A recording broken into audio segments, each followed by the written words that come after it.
I'm Daniel James, and you're listening to 7am.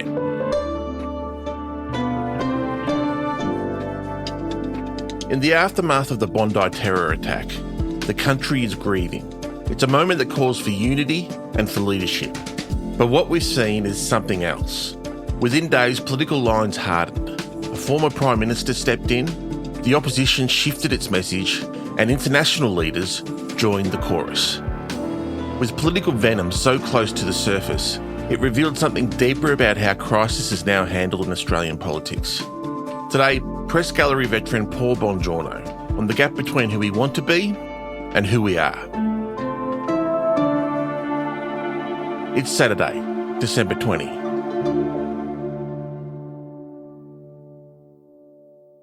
Paul, it's been a terrible week for the country. What's struck you the most about the way our political leaders have handled themselves after Sunday's terror attack at Bondi?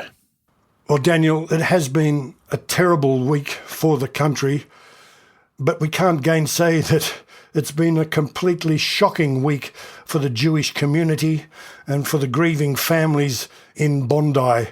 And given that, it's been frankly disgusting that people have tried to leverage political advantage by blaming the Prime Minister and the government of Australia for this massacre, even saying that Albanese bears personal responsibility, when any sane or rational person would see the personal responsibility is borne by the gunman. And immediately after the attack, Israel's Prime Minister Benjamin Netanyahu did exactly that, saying Albanese was to blame because of his decision to recognise a Palestinian state. Your government did nothing to stop the spread of anti-Semitism in Australia. You did nothing to curb the cancer cells that were growing inside your country. You took no action. You let the disease spread. And the result is the horrific attacks on Jews we saw today. How did Albanese handle that? Well, Albanese is acutely aware that at this time, the last thing he should do as the Prime Minister of Australia, the leader of the 27 million Australians from every walk of life, every belief and none, is to further enhance or further amplify the grief and the anger and the bewilderment that's out there. So rather than even engage with Netanyahu, he ignored the vitriol and the barbs, and he spoke of the need for us all to come together. What people are looking for at this time isn't more division. They are looking to come together. I've sat in homes in Sydney, as well as having formal meetings with members of the Jewish community. They're hurting. And I think all Australians' hearts goes out to them at this time. And usually in crisis, Paul, as you've mentioned, we see rare moments of bipartisanship. But that's not what we've seen this week. Tell me how Susan Lee's response to the massacre shifted over the days following. Well, I've got to say that on Sunday night, when we were all struggling to come to terms with what was happening, you know, at first you could hardly believe your ears. Then when you saw the television, you couldn't believe your eyes. Susan Lee put out a statement which was considered and it was unifying. She said, "Today we stand together as Australians against hate in this moment of profound tragedy and shock." She even said she provided the Prime Minister and the Commonwealth and state agencies with the Coalition's full and unconditional support. Now, a source within the Liberal Party tells me that Lee overnight came in for extreme criticism for putting that statement out and not being far more political in sheeting home as much blame as possible on Albanese and the government. So next morning, we saw a change of tack from Lee. We've seen a clear failure to keep Jewish Australians safe. We've seen a clear lack of leadership in keeping Jewish Australians safe. And she said it was a lack of leadership, allowing anti-Semitism to fester over the past 2 years. And then former Prime Minister John Howard weighed in quickly as well, blaming the PM for the rise in anti-Semitism and calling for further debate on gun reform a diversion. I don't want that once more, let me say, to be degraded into a debate about changes to gun laws. That is a diversion.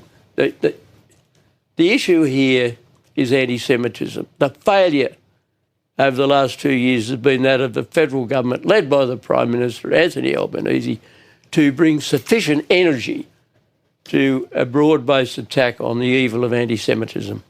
What did you make of his intervention? Well, I thought it was extraordinary. I thought it was unbecoming for a former Prime Minister, and I thought it was crass politics. Tell us what you really think, Paul. You've covered the way John Howard handled Port Arthur. How would you compare the way Anthony Albanese is responding now? Well, you're right. I was in the parliamentary press gallery when Port Arthur happened, but Howard immediately responded as the leader of a nation that had just suffered an enormous damage, a hurt.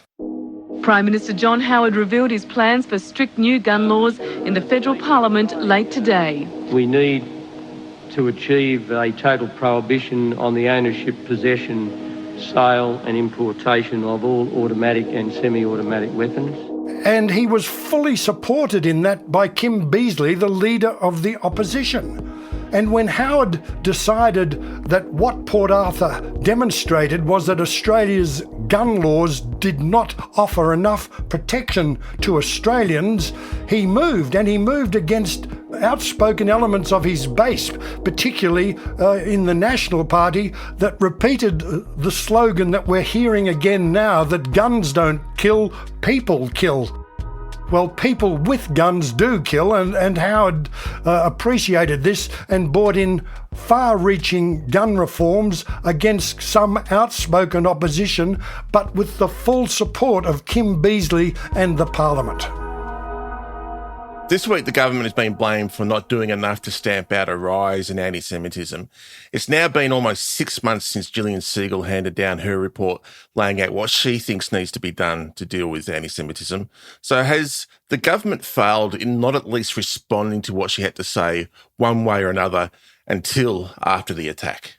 Well, Daniel, that's the narrative that's being put out by some leaders of the Jewish community and being put out very strongly by the federal opposition and people like John Howard and Josh Frydenberg, the former Liberal Treasurer, who's also Jewish. Our Prime Minister, our government, has allowed Australia to be radicalised on his watch. It's time for him to accept personal responsibility for the death of 15 innocent people, including a 10-year-old child. But it doesn't stand up to scrutiny at all. Speaking to senior cabinet ministers this week, one did say to me, perhaps we should have put out a list of what we were doing and what we were still looking at to assure people that we'd taken the report seriously. But having said that, he pointed, as Albanese has and as Tony Burke has, to things that were immediately done. Things like first ever hate laws. Australia's diversity is our great strength. With these laws, we are sending a clear signal to those who seek to divide us. There is no place in this country for hate speech and other hateful conduct that urges or threatens violence against others. Just very quickly on hate laws, you might remember there was a huge debate about whether freedom of speech was being impinged by 18C of the Racial Discrimination Act and should be repealed. You might even remember that the Liberal Attorney General George Brandis said people should be free to be bigots. Well, it was the Labor government after the Segal report that actually legislated against hate speech. It also legislated against hate symbols like the Nazi salute. So things were being done there. There was an ombudsman put into universities to consider the situation about complaints about the treatment of Jewish students. All of these things were suggested by Segal and they were implemented by the Labor government. And by the way, implemented by a Jewish Attorney General, Mark Dreyfus. But let me say to you, and I know this from cabinet sources, that there were concerns about some elements of Segal's report, particularly the definition of anti-Semitism, because even though the definition at face value basically homes in on hatred of the Jews, The people who put it together also cited examples that could be seen as anyone who criticises Israel is by definition anti-Semitic. And this is a real worry, because is that anti-Semitic, or is it standing up for human values and human rights as laid out, for example, in the United Nations Charter? So there was some reluctance to go there, but now, of course, after what happened on the weekend, Albanese has embraced the definition that has been given, but Albanese has said that he will work with the Special Envoy Gillian Siegel on how to apply the definition, how to assure greater safety for example, Jewish students on campus, while at the same time not impinging on freedom of speech in a democracy like Australia. It's a fine line, but it's one that surely has to be walked. Coming up, new laws to crack down on hate speech and a path through the division.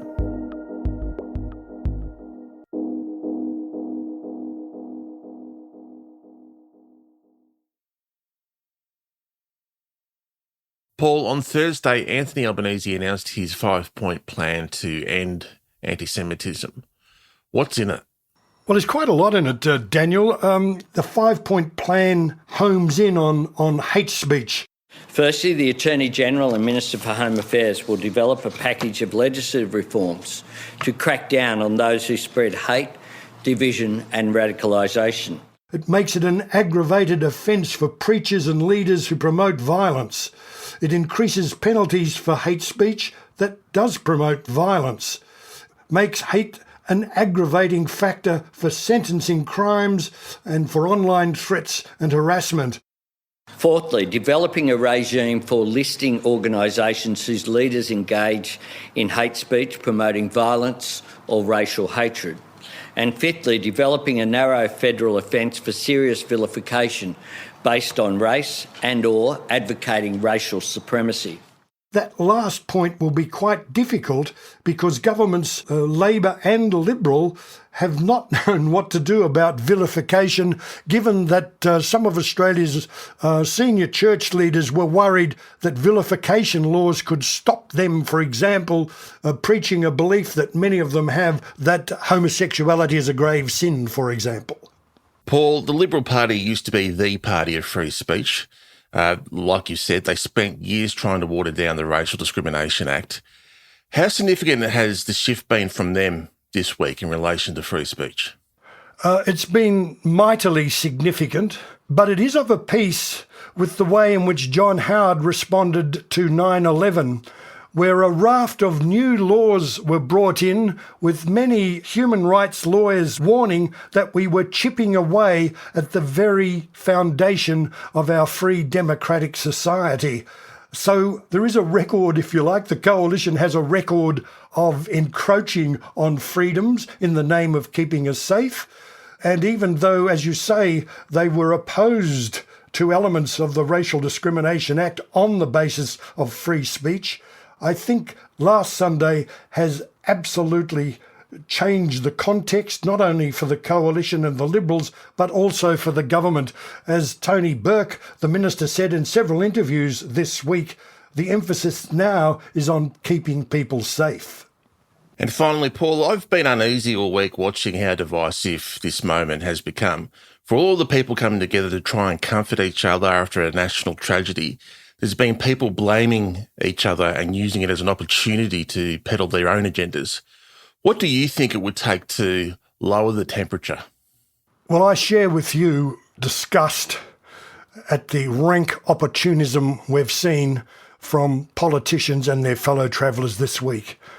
The first thing that it will take is that we give the Jewish community, especially the families of the victims, but also their friends and their co-religionists, time to grieve.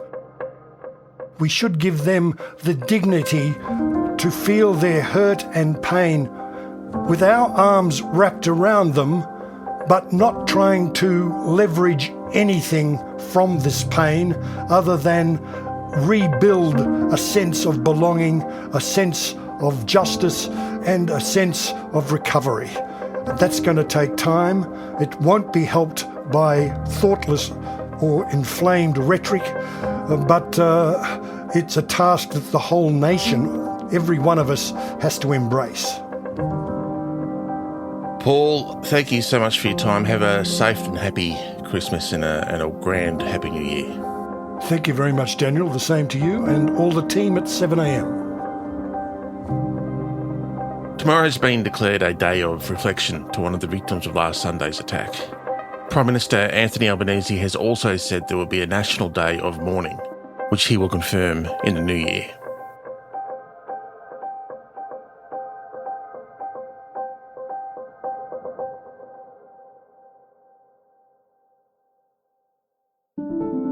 "7am" is a daily show from Solstice Media. It's made by Atticus Bastow, Ariel Richards, Chris Dengate, Ruby Jones, Sarah McVie, Travis Evans, Zoltan Fetcho, and me, Daniel James. Our theme music is by Ned Beckley and Josh Hogan of Envelope Audio. We'll be back next week with something different, a series of episodes about the best cultural releases of 2025. Everything from film, TV and books to music, podcasts and games. We hope you get some time to unwind over the summer and dig into some great storytelling. You owe it to yourselves. 2025 has been one hell of a year. Thanks for listening.